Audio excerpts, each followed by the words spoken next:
Today marks the start of the second week of the manhunt for two murder suspects believed to be in northern Manitoba. RCMP are regrouping after chasing down a possible sighting yesterday. Arthi Pohl is taking a look at where the search goes from here. So Arthi, what's the latest? Well, here's what we know, Andrew. We know that, in fact, the RCMP and all of their resources that had been deployed to York Landing, and this is just some images of that and what had come to be over the past 24 hours or so. Really, it was Sunday evening that they got this tip that there was a possible sighting, and they now say that they were unable to substantiate that particular tip that came in. Now, this is a message from RCMP, in fact, that was tweeted out since you and I spoke, and they say that the heavy police presence in York Landing has been withdrawn and policing resources in the community will return to normal. The RCMP thanks the community for their patience and understanding. They continue to be the lead, really, in this particular investigation. So now it appears that they are still within northern Manitoba, but within the community of Gillam, and that is at least what we are hearing from RCMP, that they are back to sort of that search point.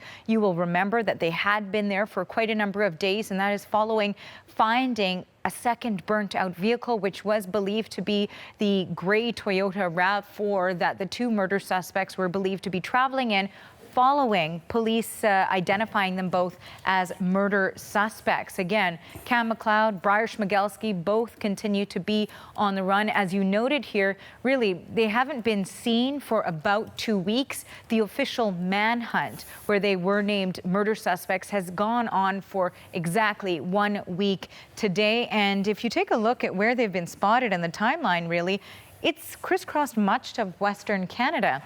If we start with the first location from police that has been confirmed, in fact, they believe that the murder suspects were involved in the cases of the two deaths of tourists within BC, and that was right here in the first point that you see in this marker in northern British Columbia.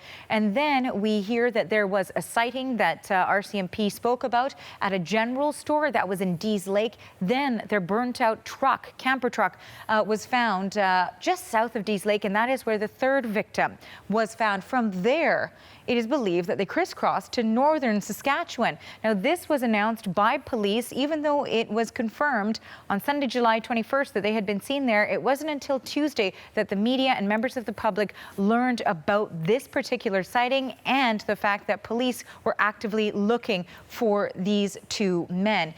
From there, they went into Manitoba. There was a sighting in Split Lake, Manitoba. That is something that, in fact, police confirmed within the last day and a half now. And then also Gillam, Manitoba, as we were speaking about before. That's where that second burnt-out vehicle was, and where now the search has returned to for a period of time. But if you just take a look at how far they've traveled, really within the 2 weeks now that since they've last been seen, it's quite incredible.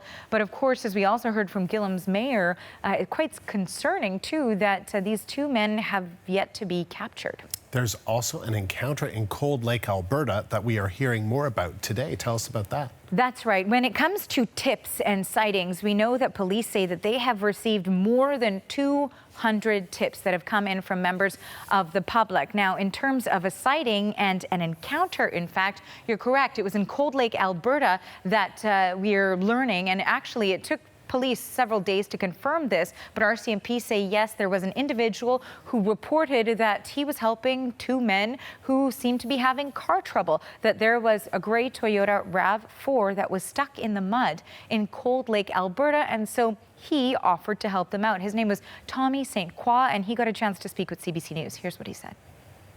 I get them out, and that's when I go to introduce myself and shake their hands, and they both gave me their real names. And I didn't find out till Tuesday evening. I'm looking on social media. As soon as I seen their faces, I'm like, oh my God. I couldn't believe it. My jaw dropped. I just surreal, right? I could be dead. They had the opportunity to grab a truck. I was alone with them. I was on, behind the SUV tying it up, and they had pretty much a brand new truck to take off with. My wallet was in there, everything, but they didn't.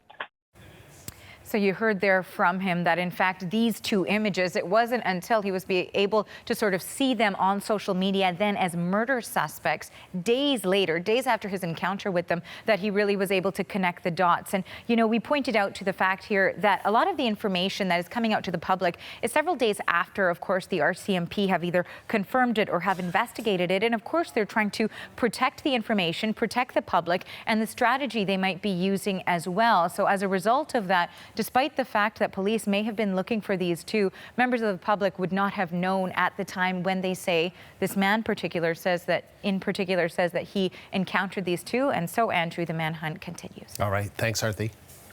So, with RCMP regrouping and the search seemingly back to square one, could police be holding back what they know from the public? For more on that angle, I want to bring in Rob Creaser. He is a retired RCMP constable and spokesperson for the Mounted Police Professional Association of Canada. So, Rob, we don't know for sure that police are doing this, but why would they possibly be withholding information from the public in this manhunt? Well, I think it comes down to basically safety of the members. I think it should be clear to the public that not only do citizens that are law-abiding, listen and watch the media, so do the bad guys. And I don't think you want to telegraph to these people, especially if you're closing in on them, what your every move is. I think that can certainly lead to some unintended consequences if you're telling everything that you're doing. Having said that, I don't know for a fact that they're withholding any information in this case. I'm just talking about my experience as a 28-year member, is where we, if we're investigating a serious crime, there tended to be always some holdback information. This search is entering its second week, and we're seemingly back to square one with it. Officers have spent a lot of time in some very difficult conditions searching for these subjects. What kind of toll does that take on the officers? Oh, a tremendous toll. You can imagine, you know some of the terrain that they've been searching. It's very difficult, bug-infested, muskeg. I think hunters have a hard time spending, maybe a day in that type of situation, and they're not fearful of getting shot. So I think if you need to understand that it's very difficult conditions for the members that are involved in this search. And what about their personal lives? Do you have to kind of cancel vacations or call people back to work? The summer is a time when many people take vacation. Oh, absolutely, you do that. But in my time, and I retired almost 10 years ago now, in many communities, summer holidays were canceled for members anyway, simply because they didn't have the resources to properly staff their detachments. You put a backlog, you can imagine how many people are being called in from everywhere. I'd be very surprised if anybody in the RCMP is getting any holidays this summer. And RCMP, they've deployed a lot of resources for this search. How long do you expect it to go and will it be with the kind of intensity that we've been seeing over the last week, or do they simply just have to scale back?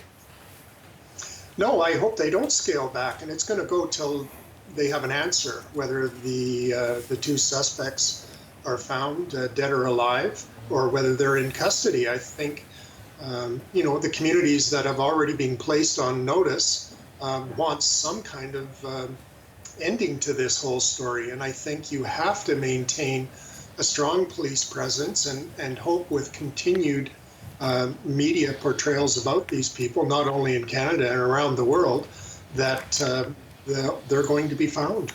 How unusual is it for a manhunt to be going on this long, going into week 2? Well, I think it's certainly not an everyday thing. The last major manhunt kind of this magnitude goes back, I think, to 1932 when they were hunting the mad trapper, Albert Johnson, up in the Yukon. So that's the last major one that I can recall. reading about anyway. I certainly wasn't around back in those days, but in my 28 years, I've never been involved with something of this magnitude. And so what do you think, as somebody who has been involved in similar manhunts, maybe not of this magnitude, what do you think is happening with these fugitives right now, or what could be happening given the conditions, the terrain, and the length of time that they could be trying to elude police? Well, to be fair, we're not even sure whether they're still alive, and that's something that will only be known once they've been located. It's clearly a difficult situation because those members out there have to treat the situation as if these folks are alive and they've already proven themselves to be suspects in a murder, so they're suspected of killing. And you have to keep that in your mind too, because at the end of the day, you want to go home to your loved ones. Rob, appreciate you taking the time. Thank you very much. Thank you, Andrew. That was Rob Creaser, a retired RCMP constable, joining us from Kamloops, BC.